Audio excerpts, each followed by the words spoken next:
Mtaa wa Saba. Mtaa wa Saba. Mtaa wa Saba.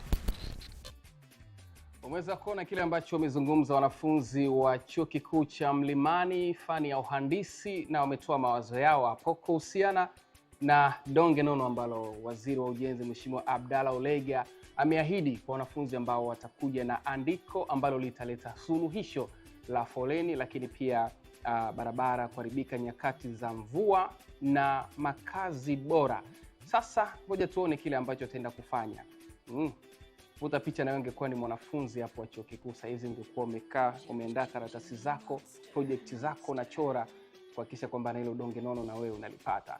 Sasa turejee kule mkoani ambapo tunaungana na ndugu zetu ambao wapo mkoani kule. Sasa tuende moja kwa moja mpaka mkoani Dodoma. Josephine kutokea kule Dodoma ametuandalia taarifa hapa kuhusiana na wanafunzi wa chuo cha mipango na Secretariat ya maadili na viongozi wa umma wamejitokeza kwa wingi sana kuchangia damu salama, ikiwa na lengo la kusaidia mama na watoto pamoja na watu mbalimbali wenye uhitaji wa damu. Josephine Kaponya kutoka kule Dodoma ametuandalia taarifa hii zaidi. Tuone kile ambacho ametuandalia kwa sababu yeye alikuwepo eneo la tukio kwa ajili ya kuchangia damu.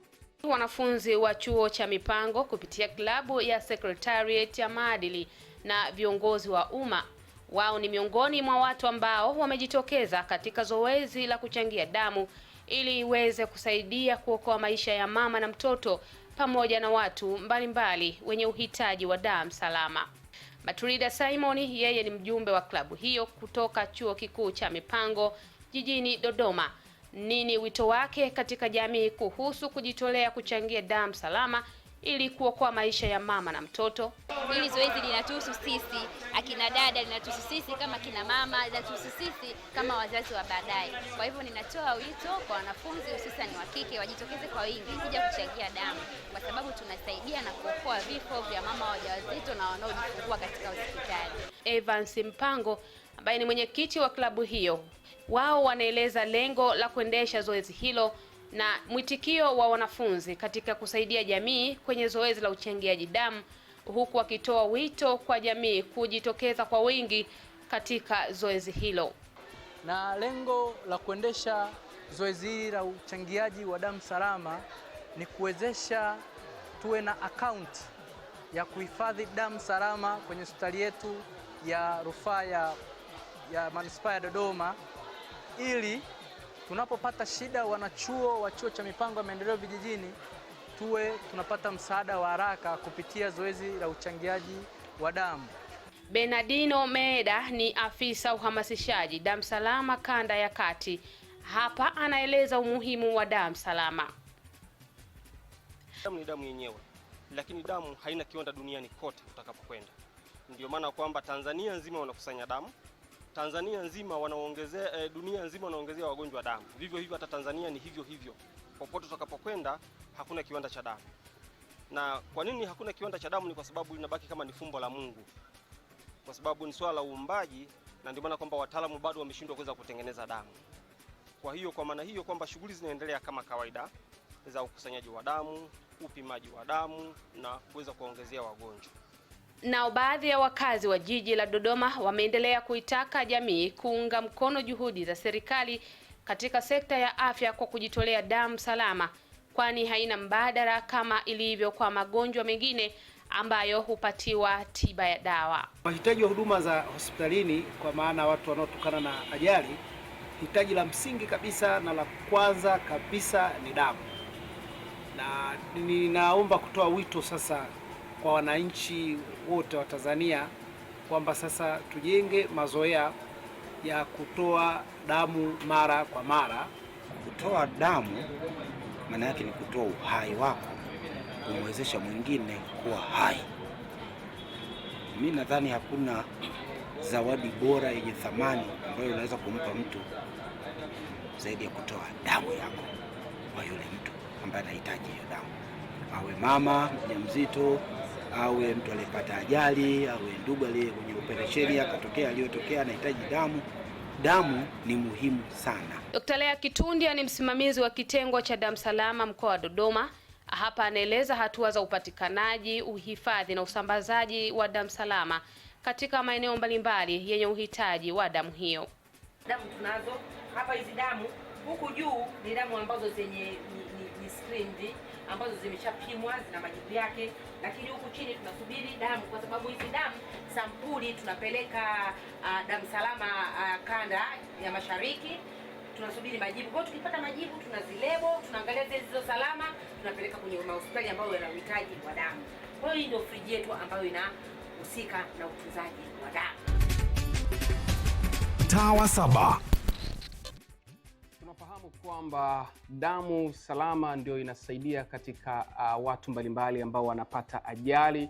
Basi ukitoa damu, ile damu inaenda kuwasaidia wale, lakini pia wamama wajawazito ambao wakati wakijifungua wanapata changamoto ya kumwaga damu nyingi, hii pia inawasaidia. Kwa hiyo wewe ambaye unaenda kutoa damu kila mwaka, Mungu endelee kukupa afya na uzima, kwa sababu unakuwa unasaidia Watanzania wenzio ambao wapo hospitali wakiwa na maradhi ya kupungukiwa na damu. Huu ni Mtaa wa Saba. Mimi naitwa Maona Tobias, nite kipande balozi wa mtaa wako. Moja kwa moja tunaelekea kule mkoani Mbeya. Tunaungana na mwandishi wetu Daniel Martin.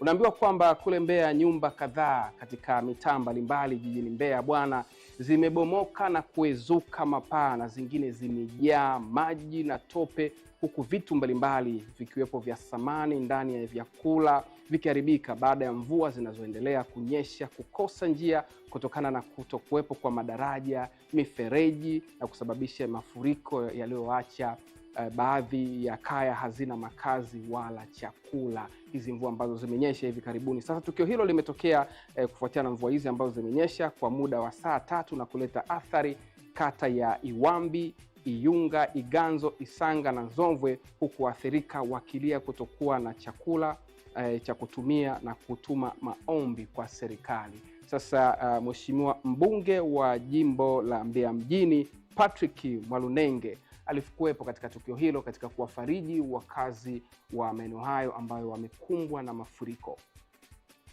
Wike Ndaga ametaka kikututesa kipindi alikuwa diwani mzee nani Mwandete ndio aliyotokoa maji Nzovwe hii pale JKT njia ya kwenda hivi ilikuwa lile korongo linatusaidia sana wana Nzovwe ilikuwa natutesa toka metokoa lile na mifereji akafanya ndio kupumzika. Saizi wameanza kutengeneza barabara ndio maana mafuriko haya yanaelekea hamna sehemu ya kukimbilia. Sawa.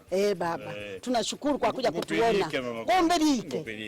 Sasa kilichotokea usiku saa 9 watoto wameyaona maji. Kilichosababisha sasa tupate shida sasa. Ilivyoanguka hii nyumba. Tunachoshukuru kwamba huko watu hawakuwemo. Yakapitiza kwenda kule, yakafumua pale kwangu pale mlangoni, yakaingia ndani kama vile kama tuseme nani? Tusemeje nani? Panya si anavyoingia chini kule anaenda kutokea kule, ndivyo ilivyotokea. Kwa hiyo sasa walivyonipigia simu kwamba mama huko tunataka kufa, tunatoka maji kote yamejaa, utafikiri yani tuko Kiela. Yani utafikiri ile ya mwaka 98 ile haijafikia. Lakini maji ya safari ni hatari. Tunashukuru Mungu kwa sababu hatujafa. Tunakufa. Hii ni awamu ya pili saa hizi tena. Yaani anaingia maji vibaya mno, yana pale penye korongo pale yanakuja hivi, yanaingia yaani anakimbia. Korongo wamebana limekuwa dogo. Sasa nikwambie mama wangu, hivi ninavyoongea tuko na wataalamu wale pale. Meneja Tarura, yuko mkurugenzi, yuko mtu anawakilisha mkuu wa wilaya. Tumeshaagiza hapa. Na Tarura wamesema anakuja mtaalamu sasa hivi. Tusaidieni, tunakufa jamani, tusaidie kama hivi wafanya biashara tumeshindwa. Usira wasiwasi. Na serikali ya Samia iko macho kwa ajili ya kutetea. Yaani sijui tufanye nini jamani. Umenisikia? Ndio maana nimesema anakuja mtaalamu sasa hivi. Tusaidieni, yaani tunakufa tunashindwa kufanya biashara, tutaua watoto. Poleni jamani. Bwana mleta nipige chepe na mimi kidogo jamani. Okay, wewe leta. Hata mimi tunasema nitume kazi bwana. Mimi ndo mbunge wenu, si ndio? Si nizamu nitume kazi. Poleni sana bwana. Lakini tuko na wataalamu wote hapa. Wote mnaona serikali ya mkoa iko hapa.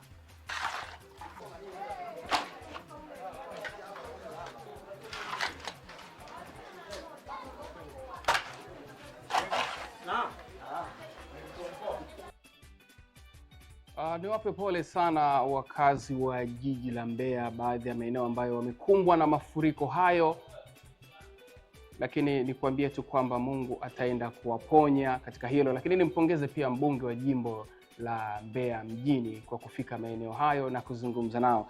Lakini nikwambie tu kwamba hivi karibuni tumezindua kampeni yetu ya mwanamke wa shoka.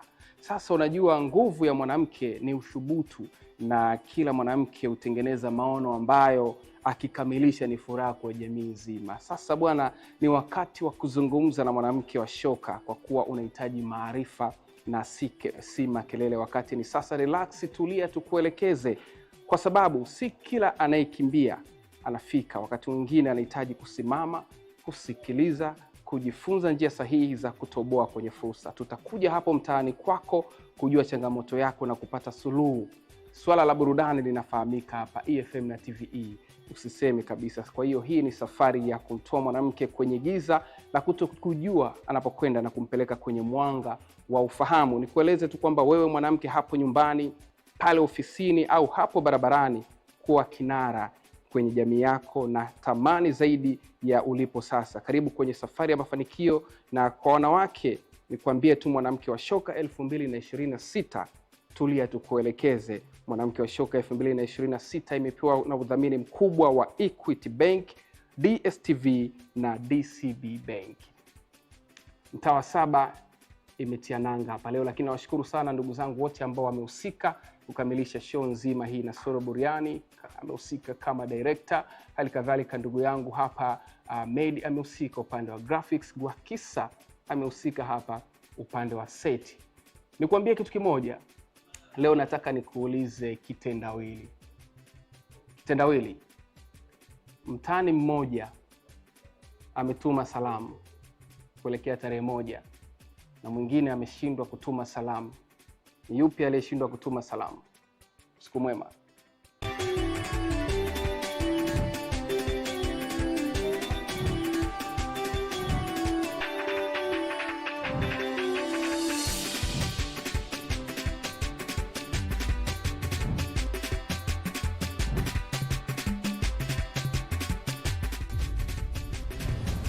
Tawa Saba.